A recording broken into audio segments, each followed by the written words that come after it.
இதுவரை நிற்பதும் இனிமேல் நிலைப்பதும் எல்லாமே உங்க கிருபைதான்.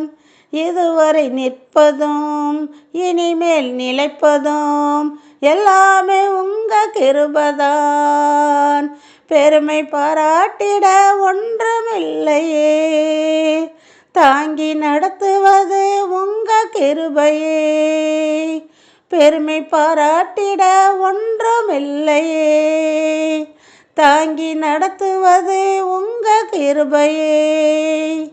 நன்றி சொல்லி துதிப்பாடி மனதார துதிக்கிறோம். நீங்க இல்லாம வாழ முடியாதையா, உங்க கிருபை இல்லாம வாழ தெரியாதையா. இயேசுவே என் எஜமானரே, நேசரே என் துணையாளரே. இயேசுவே என் எஜமானரே, நேசரே என் துணையாளரே.